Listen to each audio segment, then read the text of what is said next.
करेंगे। एक तो एडिटोरियल सेक्शन कवर करेंगे, उसमें थोड़ा answer writing, mains answer writing के और प्री की आंसर राइटिंग, मतलब प्री के लिए पॉइंट्स, दोनों पॉइंट्स हैं उसके अंदर।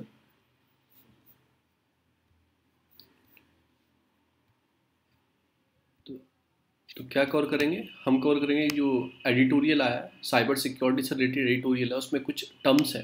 देखो ये प्री के लिए इंपॉर्टेंट टर्म्स हैं, ठीक है ना, ये कवर करेंगे। फिर उसमें कौन कौन सी बॉडी इंडिया में काम करती हैं साइबर सिक्योरिटी के लिए, उनके नाम दिए गए हैं, ठीक है ना, वो बॉडी है। फिर उसमें प्रॉब्लम क्या है हमारी उस साइबर सिक्योरिटी में, और कंक्लूजन क्या है, क्या हम कर सकते हैं।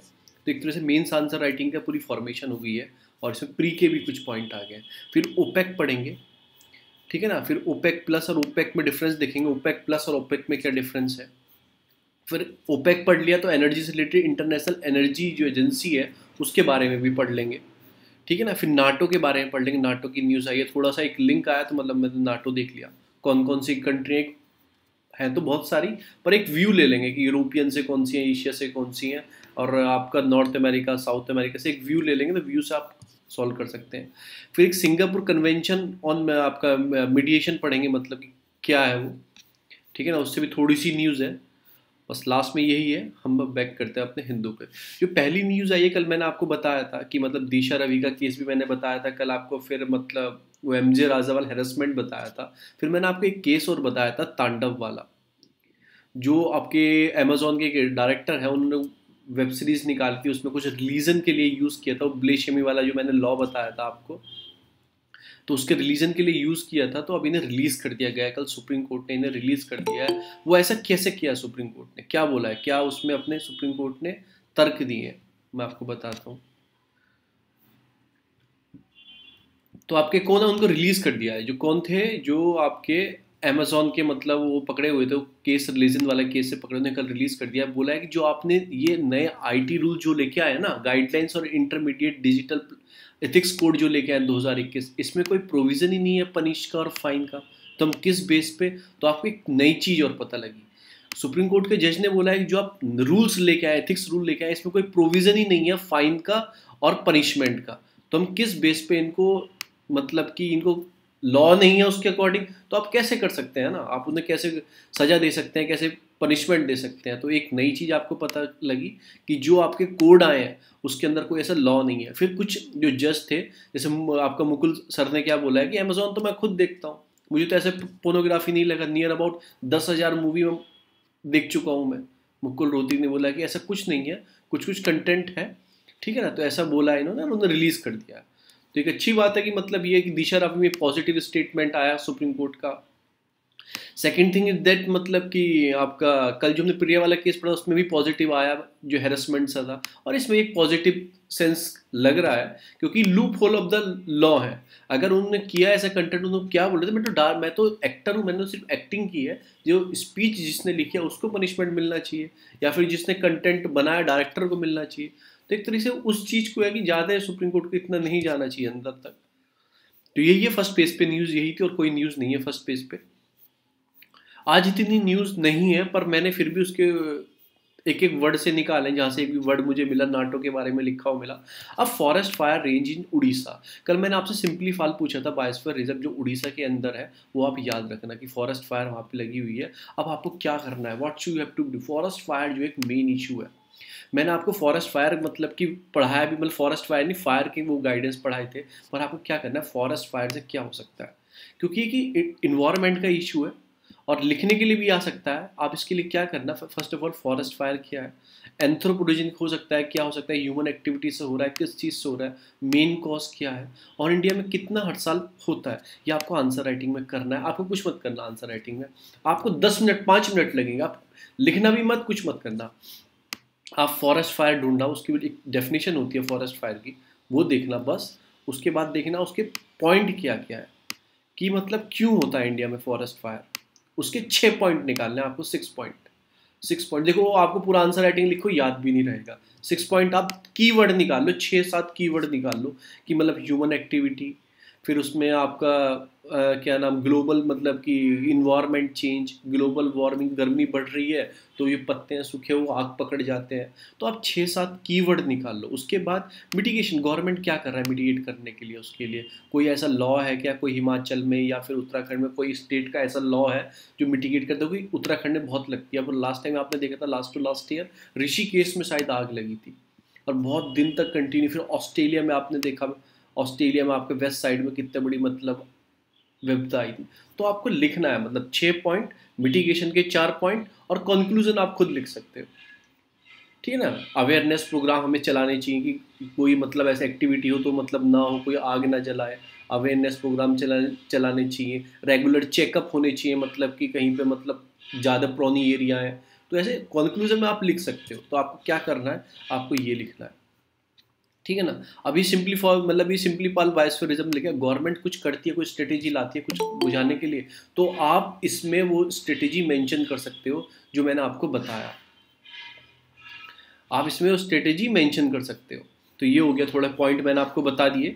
आप देखो, आंसर एक नॉर्मल वे में लिखा जाता है, नॉर्मल थिंकिंग में। आप ओवर थिंक होके मत लिखना कभी आंसर, या ओवर होके कि कैसे लिखना है। आप एक नॉर्मल वे में आ जाओ, सोचो कि आग बुझाने वाले आप ही हो और कैसे कर सकते हो, क्या आपके पास, आप मिनिस्टर हो, ठीक है, एनवायरमेंट मिनिस्टर, क्या क्या आप सजेशन दे सकते हो, वैसे ही आंसर लिखना है। अगर आपको सॉलिड पॉइंट पता है तो मेंशन कर दो, अगर सॉलिड पॉइंट आपको नहीं पता है तो आप उस वे में आ जाओ जिस वे में आप हो। कहते हैं ना, ऑफिसर सोच रखने के लिए ऑफिसर पहले बनना, सोचना पड़ता है कि मैं ऑफिसर हूँ, फिर उसके वर्डिक्ट देने पड़ते हैं।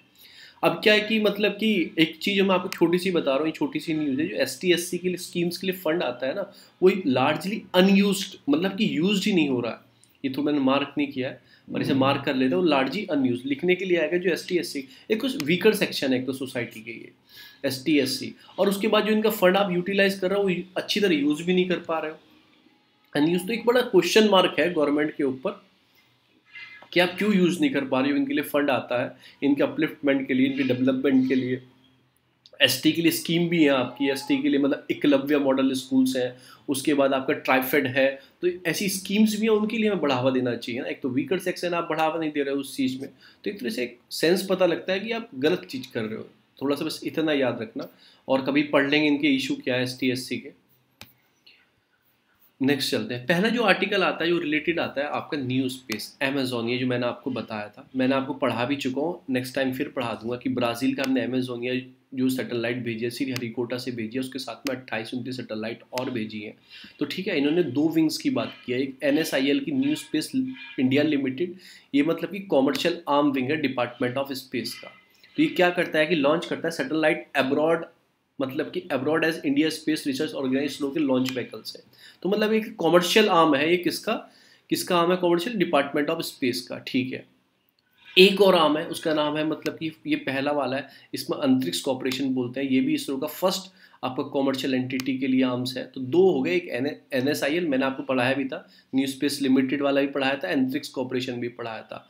एक चीज़ और है मतलब कि Indian national space promotion authorisation centre in space regulating agency है, जो रेगुलेट करती है, इंडिपेंडेंट रेगुलेट एजेंसी है, जो इन आर्म को प्राइवेट जो एंटिटी आती है, मतलब कि प्राइवेट, जैसे मैं कोई प्राइवेट कंपनी हूँ, मुझे लॉन्च कराना है अपनी सैटेलाइट, तो कोई इसे रेगुलेट करने के लिए आती है, और ये अंतरिक्ष कॉर्पोरेशन और ये इसके प्राइवेट आर्म्स है। तो आप थोड़ा सा बस ये याद रखना किसकी, इसरो के हैं ये। तो उससे क्या फ़ायदा होता है, इसरो को पैसा मिलता है, प्राइवेट को पैसा आता है, तो उससे क्या होता है कि रिसर्च के लिए अच्छा पैसा मिल पाता है। एक तो हम पहले ही कम पैसा देते हैं, तो अगर ऐसे हम अपने आर्म्स बनाएंगे और ढूंढ ढूंढ के बिजनेस लेके आएंगे, देखो लिखा है ना इसमें, it find the new business opportunity to expand the sector itself. मतलब अपने आप NSAL must be endeavored to note another Antrix but be continuously startup mode. तो एक तरह से क्या है कि नए नए बिजनेस ढूंढ के लाते हैं, नई नई चीज़ें ढूंढ के लाते हैं, डीलिंग करके लेके आते हैं, और उससे क्या मिलता है, एक सपोर्ट मिलता है, एक फाइनेंशियल सपोर्ट मिलता है हमारे किसको, हमारे स्पेस ऑर्गेनाइजेशन को, हमारे इसरो को और हमारे स्पेस मिशन को। तो ये तरह से 2 आपको आर्म्स याद रखने हैं, अंतरिक्ष और आपका NSIL। मैं पढ़ा चुका हूँ, एक बार आपको याद हो तो ये पढ़ा चुका हूँ। अब ये patching the gap in Indian cyber security, हम इससे कुछ नहीं पढ़ेंगे, इससे हम कुछ नहीं पढ़ेंगे, हम जाएंगे अपने नोट्स पे। उसमें मैंने कंक्लूजन भी लिखा है और जो प्री के लिए पॉइंट है वो भी लिखे हैं। हम जाएंगे अपने नोट्स पे। देखो, patching the gap of Indian cyber security, first of all क्यों आया? अभी आपने देखा था मुंबई से जो रहने वाले हैं, मुंबई के जो हैं, आपने देखा था कि मुंबई में पावर ग्रिड फेलियर हो गया था, बहुत सारी मुंबई की कोविड के टाइम पे लाइट गायब हो गई थी। ठीक है ना, वो क्यों हुआ था? मिनिस्ट्री ने बोला कि वो ह्यूमन एरर है। पर अब वो जो एक रिपोर्ट आई है, यूएस की एक रिपोर्ट आई है, वो क्या बोल रही है? वो साइबर अटैक हुआ था, चाइना ने आपके ऊपर किया था। और अभी रिसेंटली एक साइबर अटैक और हुआ था, मैंने उसकी फ़ोटो शेयर की थी ग्रुप में, बाद में पढ़ा नहीं पाया था उस दिन, नीचे का हैंग हो गई थी स्लाइड, तो उसका नाम आपको कमेंट में जाके बताना है, कमेंट में ग्रुप में जाके प्लीज़ उसका नाम बताना है। तो ठीक है ना, तो क्या बोला यूएस ने? वो साइबर अटैक था, और आपने क्या बोला कि चाइनीज़ स्पॉन्सर ग्रुप ने वो अटैक किया था आपके ऊपर, आपका पावर ग्रिड फेल हुआ था, पर आपको पता ही नहीं लगा, आपने बोला कि ह्यूमन एरर, ग्रिड फेलियर हो गया था, ये साइबर आपका सेबोस्टिस था। 2000 उससे पहले क्या हुआ? ये तो चलो अभी आया रिसेंटली, उससे पहले भी अटैक हुए हैं क्या? हाँ भाई, उससे पहले भी आपके नेटवर्क पे अटैक हुए हैं, कि मतलब घोस्ट नेटवर्क फाउंड ने टारगेटिंग बहुत जगह टारगेट किया है। तिब्बतन की जो गवर्नमेंट के आपके पास एक्सेल है इंडिया में, मतलब उसको फाइंड करने की कोशिश की गई है, कहाँ कहाँ पे इंडिया है, इंडियन एम्बेसी पे अटैक हुआ है 2009 में, तो ये कुछ अटैक हुए हैं। फिर आपका ये एक्सटर्नेट नेट जो है, ये अटैक हुआ है। न्यूक्लियर रिएक्टर ईरान पे अटैक हुआ है वर्ल्ड में, मतलब ईरान के न्यूक्लियर रिएक्टर जो स्लो मतलब बंद कर दिया गया था इस अटैक से, याद रखना। फिर ये आपका सक फ्लाई करके अटैक हुआ है, गवर्नमेंट प्राइवेट एंटिटीज़ पे अटैक हुआ है, ये नेशनल स्टॉक एक्सचेंज पे अटैक हुआ है इसका, सक फ्लाई का। फिर डी ट्रैक हुआ है, ये first targeting to Indian bank पे, और जो आपका कुंदनकुलम में न्यूक्लियर पावर प्लांट है उस पर 2019 में अटैक हुआ था, ये डी ट्रैक। तो ये ऐसे न्यूज़ में आएंगे, ये एक साथ दे देंगे व्हाट वाज दैट, ऐसे यूपीएससी पूछे तो डी ट्रैक है, सक फ्लाई आपका, स्टक नेट, ये क्या है? तो ये तरह से सारे हो, एक तरह से ये साइबर अटैक्स है, इनका थोड़ा नाम याद आप रखना। अभी जो एक न्यूज़ में भी फिर आया है, मैंने बताया ना परसों तरसों के न्यूज़पेपर में था, और मैंने उसकी रात में फ़ोटो भी शेयर की थी, मैं भूल गया था, पर मैंने फ़ोटो शेयर की थी न्यूज़पेपर की कटिंग की, उसको भी नाम को ऐड कर लेना। तो ये कुछ साइबर अटैक हुए हैं इंडिया में 2019 में हुए हैं, डी ट्रैक, क्योंकि करंट अफेयर नहीं है, रिसेंट अफेयर पूछ सकता है यूपीएससी 3-4 दिन का, क्योंकि अभी भी साइबर अटैक हुआ है इंडिया पे, तो फिर कंट्रोल कर लिया है, ऐसा बोला है। तो अब इससे रिलेटेड हमारे पास है क्या भाई, हम कैसे रोकते हैं? प्राइम मिनिस्टर जो ऑफिस है ना, उसमें एक विंग है, मतलब आपकी क्या है, नेशनल सिक्योरिटी, मतलब नेशनल सिक्योरिटी काउंसिल, जो उसके अंडर आती है पीएमओ के, उसे हेड करते हैं एनएसए, अपने Ajit Doval sir. National security एक तो ये विंग है, की रोल निभाती है साइबर पॉलिसी को, इकोसिस्टम को बनाने के लिए। एक और चेयर करते हैं आपके national security adviser, national information board, ये भी अपेक्स बॉडी है, क्रॉस मिनिस्ट्री कोऑर्डिनेशन करती है, और साइबर सिक्योरिटी पॉलिसी मेकिंग, सब मिनिस्ट्री के कोऑर्डिनेशन करके एक साइबर सिक्योरिटी पॉलिसी फॉर्मेशन करती है। ये दोनों किसके अंदर आता है? पीएमओ, पीएमओ के अंदर आता है। हेड कौन करते हैं? एनएसए। तो याद रखना कौन हेड करते हैं? एनएसए। क्या क्या नाम है इनके? Cyber security council, national information board, तो दोनों ही करते हैं। फिर 2015 में प्राइम मिनिस्टर इस्टेब्लिश, एक ऑफिस इस्टेब्लिश किया गया था, नेशनल साइबर सिक्योरिटी कोऑर्डिनेशन, वो एडवाइस करता है प्राइम मिनिस्टर को और द स्ट्रेटेजी क्या बनाई है हमने। तो नेशनल साइबर सिक्योरिटी भी प्राइम मिनिस्टर को ऑफिस के साथ इस्टेब्लिश किया गया था। एक है हमारे पास CERT Indian computer emergency response team, ये एक नोडल एंटिटी है, MIT के एजेंटी, मतलब इलेक्ट्रॉनिक के अंदर है। ये साइबर अटैक को थ्रेट आ रहा है उसको, मतलब क्रिटिकल इंफ्रास्ट्रक्चर रोकने के लिए डेवलप करती है, इथिकल हैकिंग बोलते हैं। अगर आप साइबर अटैक को रोकना चाहते हैं तो इसे क्या बोलोगे? इथिकल हैकिंग, इथिकल तरीके से आप रोक पाओगे। तो ये MIT के अंदर है, MEITY के अंदर है, MIT के अंदर है आपका रिस्पॉन्स वाली CERT इन। अब मिनिस्ट्री ऑफ डिफेंस एक अपना भी चलाती है, क्योंकि भाई वो इतनी बड़ी डिफेंस और मतलब है उनके पास, ठीक है ना। तो क्या है, ministry of defence recently upgrade the defence information assurance research agency, ये तो डिफेंस ही नाम आ गया, तो डिफेंस के अंदर है। इसमें क्या आता है, जॉइंट कमांड है ना तीनों की, आर्मी, एयरफोर्स, उनको साइबर अटैक से रोकने के लिए, आपके क्राफ्ट जो है मतलब कि इंडियन साइबर डॉक्ट्रिन, उन सबको रोकने के लिए एक डिफेंस के अंदर भी है। चलो ठीक है। अब मिनिस्ट्री होम अफेयर वो अपनी एक अलग चलाती है, कोऑर्डिनेशन सेंटर चलाती है उस नाम से, कि लॉ इन्फोर्स करने के लिए साइबर स्पोनेज और टेररिज्म तो इन सबको रोकने के लिए ये अलग से चलाते हैं, मतलब होम अफेयर वाले। और MAE अपनी साइबर डिप्लोमेसी पुश करने के लिए इंटरनेशनल में साइन करता रहता है MOU। तो ये सारी विंग्स के अपने अपने कुछ है जो अपने अपने तरीके से वर्क करते हैं। तो इसमें इंपॉर्टेंट क्या है कि मतलब आपको क्या पता लग रहा है, इतनी सारी मिनिस्ट्री की इतने सारी चीज़ें हैं, MIT का अलग है, PMO का अलग है, उसके बाद मिड डिफेंस का अलग है, MHA का अलग है, MEA का अलग है, एक्सटर्नल अफेयर का। तो प्रॉब्लम क्या क्रिएट हो रही है? प्रॉब्लम क्रिएट जो होगी वो होगी कोऑर्डिनेशन नहीं होगा एक साथ, सब में ओवरलैपिंग हो जाएगी, रिस्पॉन्सिबिलिटी। अगर देखो 3-4 हमने रिस्पॉन्सिव चीज़ें दे रखी है, मैं आप देखना आप देखना आप देखना, वो क्या देगा, मैं तो सो रहा था, मैं तो नहीं देख पाया, मैं ये कर रहा था, मैं नहीं देख पाया, अब ये कर रहा था। तो एक तरह से क्या हो गया, एक ओवरलैपिंग हो जाएगी, रिस्पॉन्सिबिलिटी किसको दें, सब में से। तो एक तरह से ये कंसर्न इंडिया के जो साइबर सेल्स है, साइबर सिक्योरिटी रुकने, उस पर एक कंसर्न है। लैक ऑफ मतलब कि उसमें क्या है कि क्लियर इंस्टीट्यूशन बाउंड्री नहीं है कि आपको ये करना है, और अकाउंटेबिलिटी नहीं है। ये AC ऊपर आ गया, और अकाउंटेबिलिटी नहीं है। तो आपको क्या है, देखो ये अकाउंटेबिलिटी, रिस्पॉन्सिबिलिटी, ट्रांसपेरेंसी, ये फेवरेट चीज़ें हैं, लिखनी चाहिए आंसर में लिखते हुए, ठीक है।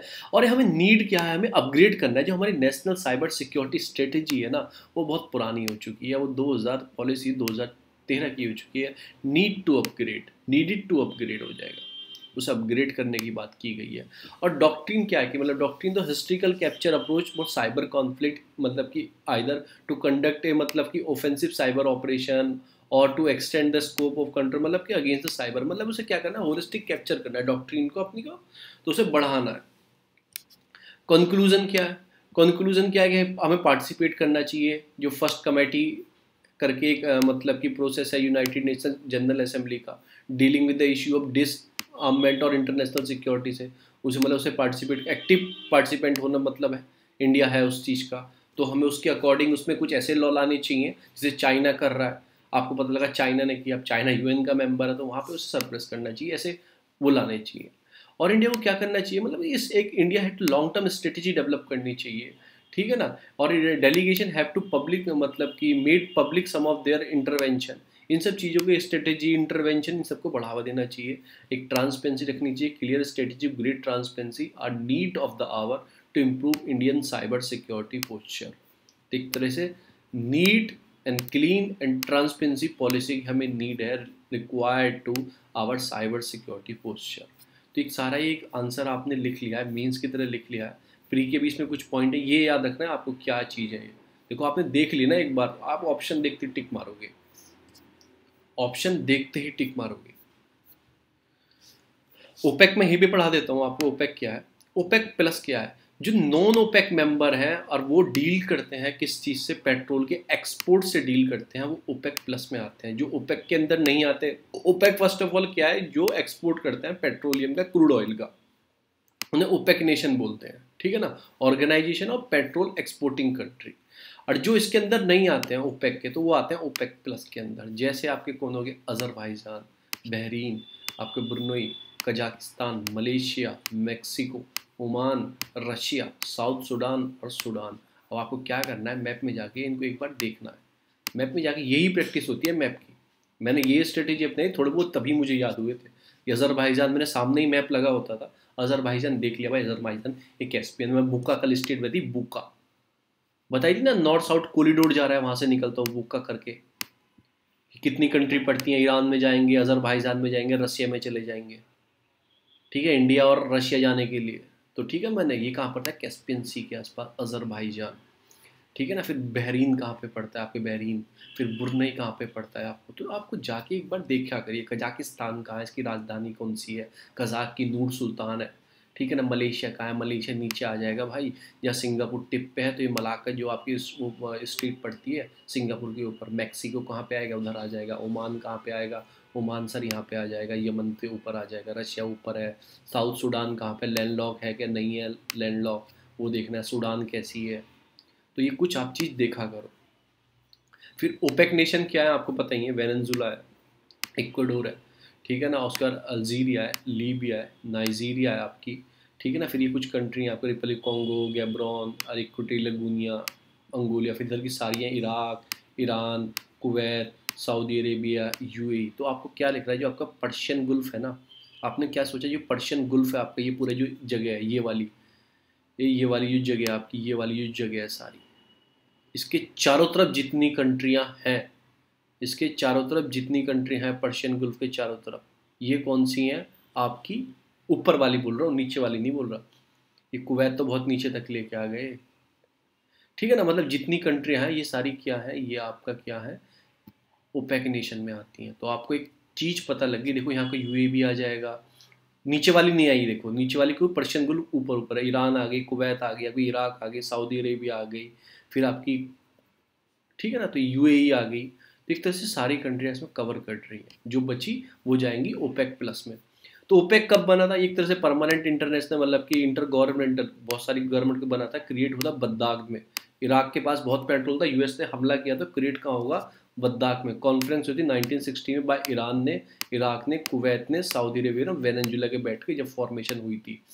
ठीक है ना, ये सप्लाई मैनेज करता है कि मतलब कितना पेट्रोल की प्राइस रखें वर्ल्ड मार्केट में, क्या ये बैठ के मीटिंग करते हैं, फिर डील करते हैं। इसका हेडक्वार्टर कहाँ है, आपके वियना, ऑस्ट्रेलिया में। ठीक है ना, देखो है कहाँ नेशन और हेडक्वार्टर कहाँ बनाया है इन्होंने, तो थोड़ा ऐसे भी डिफरेंस से भी याद रखा करो कि इसमें क्या, OPEC member is open to any country sustainable export करने के लिए ऑयल का, वही आइडिया है इनका ऑर्गेनाइजेशन का। इसमें जो गैबोन है पहले वो 1995 में चला गया था, 2016 में दोबारा आ गया था। अब इसमें 14 मेंबर है, 2019 में इसमें 14 मेंबर है, जो मैंने आपको थोड़ा आइडिया भी दे दिया। ठीक है ना, वेनेजुला में 1 रुपये का पेट्रोल है, इंडिया के 1 रुपये है, 1 रुपये इंडिया के बता रहा हूँ, इंडिया का 1 रुपये लेके जाओ, 1 लीटर है वहाँ 1 रुपये 25 पैसे का। क्यों, वहाँ पे एक तो मतलब उनकी करेंसी फॉल है, जो मैंने आपको बताया कि इन्फ्लेशन इतनी हाई है वहाँ पे, उनकी करेंसी की कोई मान्यता नहीं है। हमारे 1 रुपये उनके 400-500 रुपये के बराबर दिखे, तो इसलिए 1 रुपये का पेट्रोल 1 रुपये लीटर है, और वो एक तरह से ऑयल कंट्री है, उनकी पेट्रो क्रिप्टो करेंसी है, पेट्रो उन्होंने लॉन्च की थी, पेट्रो। तो थोड़ा ये याद रखना बस। फिर मैंने ओपेक पढ़ाया, तो मैं इंटरनेशनल एनर्जी एजेंसी क्यों नहीं बताऊंगा। ये ऑटोनोमस ऑर्गेनाइजेशन है जो इंश्योर करती है रिलायबल, अफोर्डेबल और क्लीन एनर्जी के लिए। ये कब इस्टेब्लिश हुई थी, 1973 में, यानी कि इससे नहीं है, ये पुरानी हो गई। कौन सी, ओपेक आपकी पुरानी है, इसका मतलब वो 1960 में हुई थी। ठीक है ना, तो इससे, और सेटअप को भी 1974 में। ठीक है ना, 74 में कोई एक्ट भी बना था, याद कर लेना, इंडिया का कोई एक्ट है ऑयल क्राइसिस के लिए, after the OPEC criteria shock the world which of the step increase, मतलब कि ज़्यादा प्राइस हो जाता है उसको मतलब रोकने के लिए, देखने के लिए। इसका कहाँ है, इसका पेरिस और मतलब फ्रांस में इसका हेडक्वार्टर है। इसके 4 मेन एरिया है फोकस के, energy security, economic development, environment awareness और engagement world wide. India has associate member है इसका, ओपेक का नहीं है, याद रखना, हम तेल नहीं बेचते। 2017 से इसका मेंबर है। Mexico official become international agency, 13 member in 2018। ठीक है ना, जो फर्स्ट मेंबर आपका लैटिन अमेरिका से, मैक्सिको, वो फर्स्ट मेंबर आपका लैटिन अमेरिका से। तो आप मुझे बताना, सेंट्रल अमेरिका, लैटिन अमेरिका, कौन कौन से मैंने आपको बता रखे हैं मैपिंग सीरीज में, कितने काउंट होते हैं, कितने। लैटिन अमेरिका में मैक्सिको क्यों आता है, ठीक है, वो तो नॉर्थ अमेरिका का पार्ट है। लैटिन में तो चलो साउथ के मान सकता हूँ, साउथ अमेरिका के ये काउंट क्यों होता है, मैंने आपको सब पढ़ा रखा है, ये वाली चीज़ें। ठीक है ना, तो मैं आता हूँ अपने हिंदू पे। तो यही सारा था, इसमें देखो सारी बॉडी दे रखी है। ठीक है ना, फिर इसमें सारी चीज़ें बता रखी, कोऑर्डिनेशन ओवरलैपिंग होना चाहिए, फिर क्या करना चाहिए इंडिया को, मतलब कि जो फर्स्ट कमेटी है यूएनएससी की, और उसमें साथ एक्टिव पार्टिसिपेट करना चाहिए उसमें। यही सारी चीज़ें इसमें मैंने बता रखी हैं, यही सभी इसमें है। फिर ये कोई हमारे काम का नहीं है, ये रशिया की और यूरोप की, मतलब कि क्या दिखाता है, उनकी तरफ से बीच में कोऑर्डिनेशन चीज़ें बताता है कि रशिया में कैसा कोऑर्डिनेशन, यूरोप में कैसा कोऑर्डिनेशन होना चाहिए, फ्रॉम एटलांटिक टू यूरल। तो ये सारा इसी चीज़ पे आर्टिकल है। बस इसमें मैंने क्या उठाया कि नाटो, क्योंकि यूरोपियन की बहुत सारी कंट्री नाटो के मेंबर हैं, और रशिया एक अलग है, अपना सोवियत यूनियन यूएसएसआर चलाता था अलग से, तो एक तरह से उसमें थोड़ा डिफरेंस है। तो मैं थोड़ा आपको बताया कि NATO के ओ के बारे में बताऊंगा, NATO के बारे में मैं आपको बताऊंगा। तो NATO क्या है, NATO आपका नॉर्थ, आपका अटलांटिक ट्रीटी ऑर्गेनाइजेशन है। ये एक तरह से मिलिट्री तरफ से, मतलब जैसे मैं आपको ओवरव्यू देता हूँ, इसके जितने भी मेंबर हैं ना, जितने भी मेंबर हैं इसके, अगर आप देखो वर्ल्ड वार 2 के बार बना था, जिसके जितने भी मेंबर हैं, देखो इससे अजरबैजान अभी और आपका अर्मानी में लड़ाई चल रही थी। ठीक है ना, जिसके जितने भी मेंबर हैं, इसके जितने भी मेंबर हैं, अगर एक कंट्री में हमला होता है ना, दूसरी कंट्री सारे नाटो के मेंबर उस पर मिलकर हमला करेंगे। एक तरह से ऐसा संगठन इसलिए ऐसा काम करता है, तो ऐसा ये काम करता है। ठीक है ना, तो ये ऐसे काम करता है। नॉर्थ अटलांटिक ट्रीटी ऑर्गेनाइजेशन है, एक मिलिट्री अलायंस है, इस्टेब्लिश होता है ये, मतलब कि North Atlantic treaty, also called Washington treaty. तो ये बहुत इंपॉर्टेंट लाइन है, वॉशिंगटन ट्रीटी से बोलते हैं। अप्रैल 4, 1949 को हुआ था by the United State, Canada and several Western European nation है इसके अंदर, to provide the collection security against the Soviet Union. तो एक बहुत बड़ा डिफरेंस है कि सोवियत यूनियन में इसलिए एक थोड़ी सी खाई खुदी हुई है आपके यूरोप में और रशिया में, क्योंकि देखो बाउंड्री उनकी मिलती है दोनों के बीच में, बस क्या आता है, यूरल माउंटेन्स आते हैं, ठीक है ना, तो बाउंड्री मिली है फिर भी। कोल्ड वार के समय में बना हुआ हाँ, था, कोल्ड वार के समय बना हुआ था, 1949 में कोल्ड वार ही थी। मतलब क्या थी, वर्ल्ड वार जब खत्म हुई ना, फिर कोल्ड वार को क्या बोलते हैं, जुबानी जंग, उधर से उन्होंने गाली दी, हमने इधर से गाली दी, तो इसे बोलते हैं एक तरह से कोल्ड वार, ठीक है ना। तो इससे क्या हुआ कि मतलब कि इसमें एक की प्रोविजन ट्रीटी ना, सो कॉल्ड आर्टिकल 5 क्या बोलता है, state that one of the member alliance attack in Europe और the northern America is consider attack the all the member, जो मैंने आपको अभी बताया, ठीक है ना। तो ये क्या है, एक तरह से न्यूक्लियर अम्ब्रेला है ऑफ यूएस से, अगर एक पे वार होता है तो सब एक दूसरे पे टूट पड़े, उस पर ही टूट पड़े जो वार करेगा, ठीक है। 9/11 अटैक हुआ था जैसे वर्ल्ड टीओ में, मतलब एक बार इवोक हुआ है आपका आर्टिकल 5, जो इनका एक बार इवोक हुआ है, ओनली वंस इवोक हुआ है, जब 9/11 में हमला हुआ था 2001 में, जब इसे हुआ था, ठीक है ना। तो जब ही हुआ था ये सेंटर इन द यूएस से। 2019 में से 29 मेंबर है अभी इसमें, और इसमें आपका मॉन्टीनेग्रो करके जो कंट्री है वो इसमें लास्ट मेंबर जुड़ा है 2017 में। क्योंकि आपको रफली आइडिया दिखाता हूँ, देखो ये आपका हो गया नॉर्थ अमेरिका, इसमें से कौन सी कंट्री नहीं है, इसमें मैक्सिको नहीं है, ठीक है। साउथ अमेरिका में कुछ नहीं है, ठीक है। अफ्रीका में से भी कुछ नहीं है, ठीक है। अब आ जाओ इधर एशिया के साइड, इधर ये नहीं है, रशिया नहीं है, मंगोलिया नहीं है, चाइना नहीं है, कोई नॉर्थ हमारा कोई मतलब कि साउथ ईस्ट एशिया का कोई नेशन नहीं है, इंडिया नहीं है, इधर सेंट्रल एशिया में कोई नहीं है, सेंट्रल एशिया में कोई नहीं है, टर्की छोड़ के, टर्की है। आपको कैसे याद रहेगा, जापान भी नहीं है, कोई जापान देखो कितनी पास आता है, जापान भी नहीं है, ठीक है ना, जापान भी नहीं है, देखो इधर से कोई कंट्री नहीं है। तो इसमें कौन होगा, यूरोपियन में ओनली, और नॉर्थ अमेरिका का भी यूएस कनाडा, बस।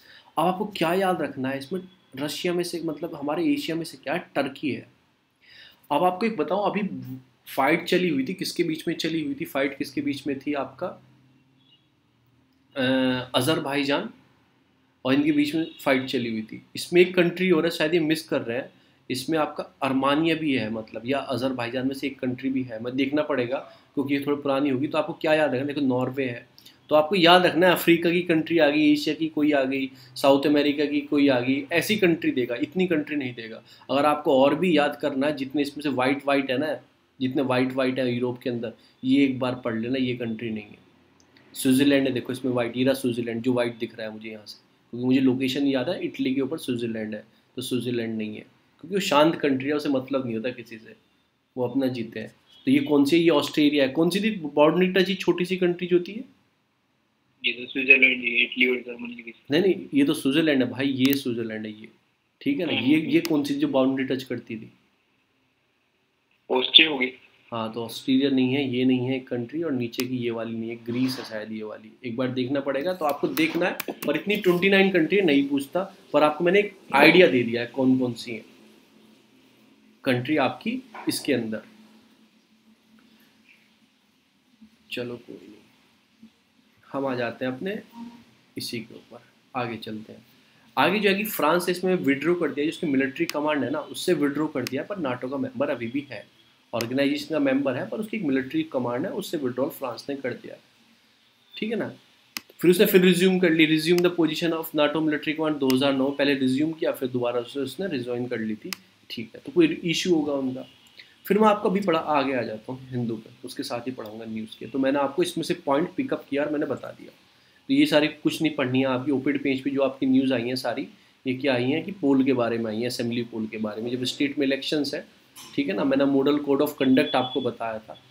अब ये न्यूज़ आती है आपकी पोर्नोग्राफी वाली, वही आ गई, कोई ऑलमोस्ट पोर्नोग्राफी नहीं है, मतलब कंटेंट ऐसे नहीं है कि ऑलमोस्ट पोर्नोग्राफी बोला जा सके। जो भूषण ने did not mean pornography literally, but mean to some content are almost pornography, ऐसा उन्होंने बोला है, बस याद रखना। अब एक न्यूज़ आती है आपका फेक न्यूज़ से, मैं बता चुका हूँ ना फेक न्यूज़ से क्या क्या आपको प्रॉब्लम है, कौन कौन सी ऑर्गेनाइजेशन काम कर रही है फेक न्यूज़ के लिए, ठीक है ना। इंडिया में कौन कौन सा IT एक्ट है, फिर और चीज़ भी है आपका, ठीक है ना। तो अब क्या करना क्या चाहिए, फैक्ट चेक होना चाहिए, और उसमें मतलब कंटेंट में ट्रांसपेरेंसी होनी चाहिए, हमें अपन डाटा प्रोटेक्शन बिल को लाना चाहिए, उसमें अदर लॉ लाने चाहिए, यूनिफाइड लॉ लाने चाहिए, इतने सारे लॉ हैं, यूनिफाइड लाने चाहिए, सिंप्लीफाई करना चाहिए कि उस पब्लिक को समझ में आए फेक न्यूज़ से लॉ क्या है, तो उसी को देखते हुए एक एग्जाम्पल आप नोट कर सकते हो, आंध्र प्रदेश गवर्नमेंट ने फैक्ट चेक वेबसाइट लॉन्च की है। फैक्ट चेक क्या होता है, ये न्यूज़ आई, इसको चेक किया जाएगा ये रियल है क्या फेक है, अगर फेक है कहाँ से ओरिजिनेट हुई, पनिशमेंट। अब न्यू भी अब गाइडलाइन जो है, एथिक्स कोड जो है 2021 आईटी के, वो भी बता सकते हो एक तरह से रोकने के लिए, फेक न्यूज़ को कटेल करने के लिए ना। तो अब आंध्र प्रदेश ने फैक्ट चेक वेबसाइट लॉन्च की है to fake news being spread against the government by some interest, उसे चेक करने के लिए। तो आंध्र प्रदेश गवर्नमेंट ने एक तरह से ये लॉन्च किया। तो आप एग्जाम्पल ऐसा मेंशन करोगे मेंस में तो उसके लिए आपको बेनिफिट होगा, और प्री में पूछ सकता है पर नहीं पूछेगा। मैं आपको एक अप्रोच बताऊंगा जब क्लास ख़त्म हो जाएगी, क्या अप्रोच चल रही है क्वेश्चन की। इतने सारे पेपर हो रहे हैं, मैं पेपर देखता हूँ, जैसे कोई भी पेपर होता है ना करंट में, जैसे कि स्टेट का हुआ, किसी की भी स्टेट का हुआ, या फिर कोई भी इवन सिपाही का पेपर भी हुआ ना, मतलब कि वो भी मैं देखता हूँ, मतलब कि पुलिस का भी पेपर हुआ ना बिल्कुल लो लेवल वाला, वो भी पेपर देखता हूँ। उससे आपको एक ट्रेंड समझ में आता है, वो मैं आपको लास्ट में बताऊंगा। ये डीस्केलेट हो रहा है ईस्टर्न साइड ऑफ लद्दाख, तो मैं बता दूँ डिस्पेंग प्लेन, मैं आपको ऐसे ही बता देता हूँ। सबसे ऊपर आते हैं डिस्पेंग प्लेन, फिर आते हैं आपके गलवान वैली, उसके नीचे आता है स्पेंगमेक विलेज, उसके नीचे आता है आपका चुसूल, उसके नीचे आता है आपका रोंगो, और सबसे नीचे आता है डेमचौक करके आता है। तो ये थोड़ी लोकेशन है, आप ऐसे ही याद रखो, ठीक है ना। तो ऐसे थोड़ा याद रखो, रोंगो और उसके नीचे डेमचौक करके आता है। तो ये खत्म हो रहा है। अब एक चीज़ आई है कि जो lift the ban of blood donation by transgender, ये ट्रांसजेंडर होते हैं, जो हमारी एक पॉलिसी है ब्लड बैंक डोनेशन गाइडलाइंस जो है, उसमें क्या होता है, जो आपके ट्रांसजेंडर होते हैं ये ब्लड नहीं दे सकते, ना किसी से ले सकते। तो ऐसा इसमें कुछ सिस्टम है, ले सकते हैं पर दे नहीं सकते। तो इसको अब सुप्रीम कोर्ट में लेके गए हैं, right to equality article 14, you can discriminate on the basis of 15 भी बोल सकते, 15 तो नहीं 14 ही इसमें आएगा, कि आपका मतलब इक्वलिटी की बात हो रही है, पर्सनल ऑफ मेंबर ऑफ जो गे कम्युनिटी है, सेक्स वर्कर है, वो डोनेट नहीं कर सकते। उसके रीजंस है, कुछ रीजंस क्या है देखो। अब उन्हें कुछ नहीं पता कि उन्हें कौन सी बीमारी है, क्या चीज़ है, उन्हें क्या होने वाली है, तो उस तरह से मतलब लेते नहीं है। पर अभी सुप्रीम कोर्ट में चला गया, अब सुप्रीम कोर्ट क्या वर्डिक्ट सुनाएगा वो हम सुप्रीम कोर्ट से पूछेंगे, अभी उसने गवर्नमेंट से पूछा है। अब मैंने कल भी आपको बताया था, आज फिर बता रहा हूँ, म्यांमार में जो नई आपका है कि उसमें रिफ्यूजी बढ़ रहे हैं, आपके म्यांमार के रिफ्यूजी मिजोरम डिस्ट्रिक्ट में आ रहे हैं, मिजोरम में आ रहे हैं। क्यों आ रहे हैं, मैंने बताया था, किसी अंदर गवर्नमेंट मतलब किसी कंट्री में अगर इंसर्जेंसी स्टार्ट हो गई है, मतलब कि कॉन्फ्लिक्ट स्टार्ट हो गया, इंटरनल वॉर स्टार्ट हो गई है, तो उससे क्या होता है ना, उस देश में जो है आदमी वो दूसरे देश में जाते हैं, कि उससे क्या होता है कि आसपास की जो स्टेट्स है उनमें रिफ्यूजी मूवमेंट स्टार्ट हो जाता है, रिफ्यूजी आने स्टार्ट हो जाते हैं, रिफ्यूजी इंक्रीज होने स्टार्ट हो जाते हैं। तो उसके क्या प्रॉब्लम्स आ सकती हैं, क्या चीज़ें हैं, आप कुछ मत करना, सेंट्रिक अप्रोच रखना रोहिंग्या की, दिमाग में रोहिंग्या लिखना, लिख देना आंसर रिफ्यूजी के ऊपर। देखो क्या प्रॉब्लम है, एक तो आने में, फिर उन्हें काम नहीं मिलेगा, आपको कोई राइट नहीं है, डेमोक्रेटिक कोई राइट नहीं है उनके पास, खाएंगे क्या, करेंगे क्या, सब चीज़ की प्रॉब्लम आनी स्टार्ट हो जाती है। तो आप रोहिंग्या को सोच के लिख देना, उन्हें कैसे टिस्कारा जा रहा है। बांग्लादेश वाले उन्हें एक छोटा सा आइलैंड में जेल बना के रखने वाले हैं, बासा चार आइलैंड में, तो एक जेल ही तो है, वो छोटा सा आइलैंड है, कहीं जाएंगे भी नहीं, उस आइलैंड में सबको भर देंगे, घर बना दिया उनके, वहाँ रहो अपना कुछ भी करो। तो एक तरह से ये प्रॉब्लम ही तो है यार। आपको फ्री मूवमेंट, हमारा आर्टिकल क्या बोलता है, right to freedom to, even abroad तक का बोलता है हमारा आर्टिकल 21, अब्रॉड भी जा सकते हैं। अब उनके पास कोई राइट ही नहीं है, पासपोर्ट उनके पास नहीं, अब्रॉड कहाँ जाएंगे वो, सिटीजनशिप उन्हें नहीं मिली हुई है, तो उन्हें कौन से राइट मिलेंगे, कोई राइट नहीं मिलेंगे। तो ये याद रखना। अब इसमें अभी एक चीज़ आई, कंबाइंड कमांड कॉन्फ्रेंस हुई थी जो तीनों सर्विस की एक साथ होती है आपकी, तो वो कौन लिया, डिफेंस मिनिस्टर ने उसे चेयर किया, बस इतना याद रखना। दूसरी न्यूज़ आती है, technology of air to air missile tested, ये DRDO ने डेवलप किया, याद बस रखना, SFDR, surface demonstration of SFDR technology क्या है, पूछ लेगा, SFDR technology for computer for cyber security for this आपको याद रखना, एयर टू एयर मिसाइल के बारे में। अब आप बताना एयर टू एयर मिसाइल कौन सी है अपने पास, एयर टू एयर मिसाइल, मैंने आपको 2 होमवर्क दिए हैं, ठीक है ना, प्लीज़ किया करो उन्हें, मैं तो ढूंढ लेता हूँ, पर आप करोगे, मैं आपको बताऊंगा तो याद नहीं रहेगा, और आप खुद ढूंढोगे तो आपका माइंड काम करेगा, आपकी स्किल काम करेगी, तो याद रहेगा आपको। अभी न्यूज़ आती है कि ह्यूमन राइट रिपोर्ट एक आई है, देखो मैंने कल एक क्वेश्चन पूछा था आपसे, फ्रीडम हाउस, मतलब मैंने कहीं सॉल्व किया था क्वेश्चन, ये फ्रीडम हाउस, शायद वो बड़े वाले ग्रुप में फ्रीडम हाउस, तो मैंने क्या बताया, वॉशिंगटन का है कुछ करके, वॉशिंगटन उसका आंसर था, वॉशिंगटन का है। तो उन्होंने क्या बोला है कि जो इंडिया की मतलब कि जो वो है ना, क्या नाम, इंडिया स्टेटस है वो डाउनग्रेड हो गया है, मतलब कि कैसे आप फ्री से पहुंच गया आपका पार्शियल फ्री में, ठीक है ना। तो गवर्नमेंट का जो मतलब कि वो ह्यूमन राइट वाला है, ह्यूमन राइट वायलेशन इंडिया का, कहाँ फ्री से पार्शली फ्री में पहुंच गया है। पहले फ्री था, मतलब ह्यूमन राइट वॉलेशन नहीं होता था, फ्री था इंडिया, उस चीज़ से अब कहाँ पहुँच गया, आपका पार्शियल फ्री में पहुँच गया कि कम हो गया, डाउनग्रेड हो गया। तो ऐसे सीतारमन ने, जो आपकी मिनिस्टर है एफएम वाली, फाइनेंशियल, उसने खंडन किया है इस बात का, बोला है कि पहले जो हमारा मैप आपने आधा बनाया हुआ है ना वर्ल्ड के नक्शे में, उसे पूरा करो, उसके बाद हमसे आगे बात करना। जो आप मिसलीड और इनकरेक्ट और ये सब मिसलीडिंग मत करो कि हमारा ह्यूमन राइट वॉयलेशन कम हो, मतलब हम ज़्यादा कर रहे हैं और फ्री से हम पार्शली फ्री में पहुंच चुके हैं। तो ये बोलते हैं कि हमारा आप जो अपने मैप आधा बनाया हो उसे पूरा करो, उसके बाद हम आपसे बात करेंगे। ठीक है, कहीं ना कहीं हमारा मैप है, पूरा करना चाहिए। फिर एक सर्वे कंडक्ट कराया गया, वुमेन ट्विटर पर क्या फाइंड करती हैं, find what women tweet, survey find what women tweet, fashion के ऊपर, बुक्स के ऊपर, ब्यूटी, मूवी, टीवी, इन सब चीज़ के ऊपर वुमेन क्या करती है, ट्वीट करती है। तो एक तरह से फाइंड किया गया है। चलो फिर आगे चलते हैं अपना, और क्या न्यूज़ रहेगी अपनी। जो न्यूज़ आती है कि मतलब चाइना का बजट पेश हो रहा है, उनकी ग्रोथ बढ़ानी है, उन्हें 6% ग्रोथ बढ़ानी है हर साल से और डबलिंग करनी है।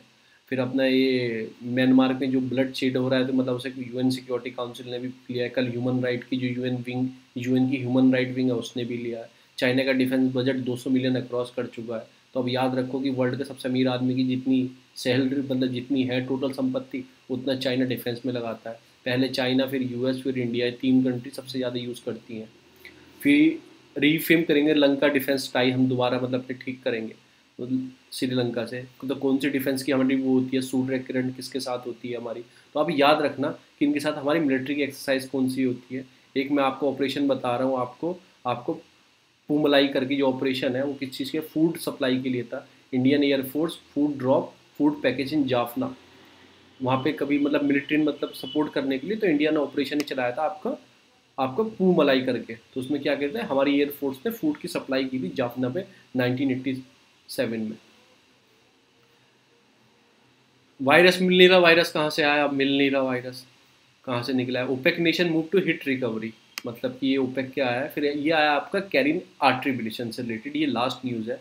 अभी क्या था, मैंने आपको चीज़ बताई थी, आपको सिंगापुर कोर्ट ऑफ इंटरनेशनल जो आर्ट्रीब्यूशन ट्रिब्यूनल है उसने अपना वर्डिक्ट दिया है। जो आपने कैनन एनर्जी के पैसे रोके हुए हैं 1.4 बिलियन, वो उसे वापस दो। तो सीतारमन ने क्या बोला है कि ये हमारा इंटरनल मैटर है, मतलब कि इंटरनल किस में, कल आपको वोडाफोन आपके यहाँ चला जाएगा, उसने ही पैसे के लिए मांग की है, ठीक है ना। और हमारा रेट्रोस्पेक्टिव जो टैक्सेशन है वो हमारा लॉ है, इट मेक्स द आपको position clear on retrospective taxation. Retrospective क्या होता है ना, देखो मैं बताऊँ।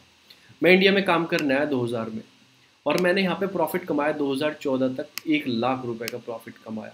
अब गवर्नमेंट कोई ऐसा लॉ लेके आई 2014 में, मतलब 14 तक मैंने इतना कमाया, 2015 में गवर्नमेंट लॉ लेके आई, और लॉ में क्या लिखा था, जो आपने 1 लाख प्रॉफिट कमाया ना, ये इसमें से टैक्स दो। तो वो बोले मैं क्यों टैक्स दूँ, ऐसा तो कोई लॉ 2001 से 14 तक था नहीं। अब आप 2001 साल बाद लॉ लेके आएंगे, पुरानी चीज़ पर टैक्स मांगे। आगे दे सकता हूँ तो 2015 के आगे कमाऊंगा, तो मैं अपने हिसाब से देखो मुझे काम करना है, मुझे लॉ अच्छा लग रहा है तो मैं आगे दे सकता हूँ। तब पुराने का क्यों, ऐसा तो कोई लॉ नहीं था। तो इसे बोलते हैं रेट्रोस्पेक्टिव टैक्सेशन, कि आप रेट्रोस्पेक्टिव लॉ लेके आए, जो आपने प्रीवियस में कमाई की और उससे पैसे मांगे। तो इस चक्कर में अपना कैरन नीचे सुप्रीम कोर्ट गया, हार गया।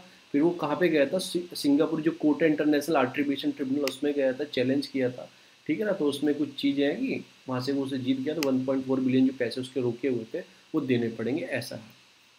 तो मैं आपको इसके बारे में बताऊंगा, सिंगापुर कोर्ट ऑफ आर्ट्रीब्यूशन के बारे में। 1 मिनट रुक जाओ बस।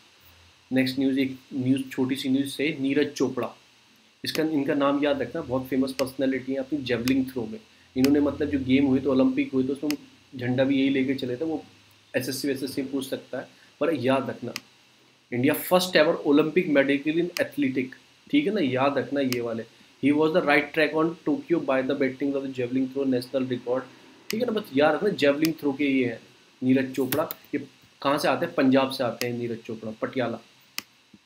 बस इतनी चीज़ याद रखना, और इसमें से कुछ नहीं आया, क्योंकि जेवलिंग थ्रो के स्पेशल है कंटेंट, और फर्स्ट ऐसे हैं जो जेवलिंग थ्रो में इंडिया को पुट कर रहे हैं। तो मैं आपको वो आर्ट्रीब्यूशन राज पढ़ाऊंगा और ख़त्म कर दूंगा आपका सिंगापुर कन्वेंशन और आपका मिटिगेशन। ये यूएन के असेंबली ने ड्रॉप किया था कन्वेंशन। देखो यूएन के नाम पे पर है सिंगापुर के नाम पे, ठीक है ना। 2018 में किया था और सिंगापुर में बैठ के साइन हुआ था, तो सिंगापुर के नाम पे ही रख दिया। It also known as Singapore convention of आपका मीडिएशन। ये फर्स्ट यूएन ट्रीटी है नेम ऑफ आफ्टर सिंगापुर, ठीक है ना। अभी क्या करते हैं, Singapore work on UN commission on the international trade law, उस पर वर्क करता है, तो उसी से रिलेटेड है, ठीक है ना। Other UN state are non government organisation for the convention, इसमें आ सकते हैं, ये वो सब चीज़ है। इंडिया ने भी अडॉप्ट की है जुलाई 2019 से, तो बात माननी पड़ेगी। सितंबर 2020 में कन्वेंशन 53 साइन कर चुके हैं कंट्री ऐसे, इंक्लूडिंग चाइना और यूएस भी से कर चुका है। इंडिया भी है, चाइना भी है, यूएस भी है।